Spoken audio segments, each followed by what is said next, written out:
আজকে তোমাদের সাথে শেয়ার করব পাস্তা নুডলস দিয়ে একটা মজাদার রেসিপি। হ্যালো ফ্রেন্ড, আসসালামু আলাইকুম। সবাই কেমন আছো? তো আমার পাস্তা নুডলস এর রেসিপির জন্য যা যা লাগবে সব নিয়ে নিয়েছি। এখানে আছে পাস্তা, আলু, চিকেন, ডিম, soya sauce, noodles, tomato ketchup, পেঁয়াজ, টমেটো, কাঁচামরিচ সবকিছু আমি সুন্দর করে নিয়ে নিয়েছি। এবার চলে যাব রান্নায়। চুলার মধ্যে আমি প্রথমে পানি বসিয়ে দিয়েছিলাম গরম হওয়ার জন্য। পানিটা যখন গরম হয়ে যাবে এবার দিয়ে দিব আলু। আলুটা সিদ্ধ হয়ে গেলে এবার ওই আলুর উপরে আমি দিয়ে দিব চিকেন।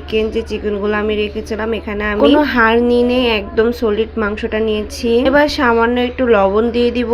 আমি আলু আর চিকেন একবারে সিদ্ধ করে নিব একসাথে। আলু চিকেনটা সিদ্ধ হয়ে গেলে এবার আমি ওই পানিতেই দিয়ে দিব পাস্তাটা।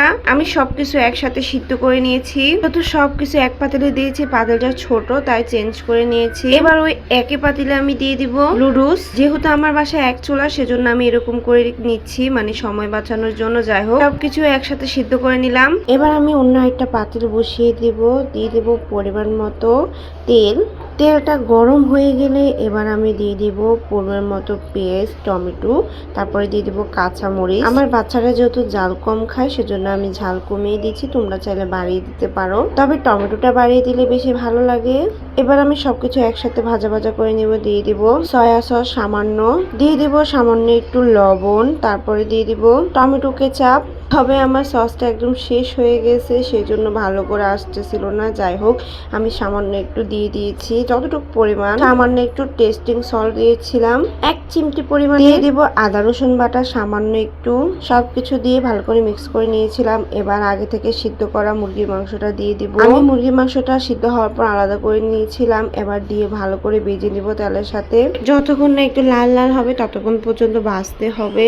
এবার ভাজা হলে এক সাইড করে আমি দিয়ে দিব ডিম। আমি এখানে প্রায় একটা ডিম ইউজ করেছি, সাথে যেহেতু আমি মুরগির মাংস দিয়েছিলাম সেজন্য। এবার ডিমটা যখন একটু বয়েল হয়ে যাবে তখন আমি এই যে দেখো ভেঙে ভেঙে দিচ্ছিলাম, যাতে সবকিছুর সাথে মিক্স করতে পারি ভালো করে।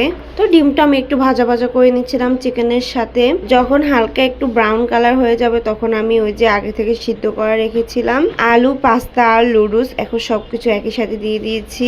এবার সবকিছু দিয়ে ভালো করে মিক্স করে নিব, কিছুক্ষণ নাড়াচাড়া করে নিব। যেহেতু নুডলস দিয়েছিলাম তাই একটু দলা পাকায় গেছিল, তো সুন্দর করে সবকিছু ছাড়িয়ে নিয়েছি। একদম সুন্দর করে সবকিছু ভালো করে মিক্স করে নিচ্ছিলাম। এবার আমি এখানে যেটা ইউজ করেছিলাম সেটা ছিল ম্যাজিক মশলা। আমি এখানে একটা ম্যাজিক মশলা ইউজ করেছিলাম, আর বাকিগুলা দিয়েছিলাম নুডলসের মশলা। সবকিছু দেওয়া হয়ে গেলে আমি আবার ভালো করে নুডলসটা মিক্স করে নিব।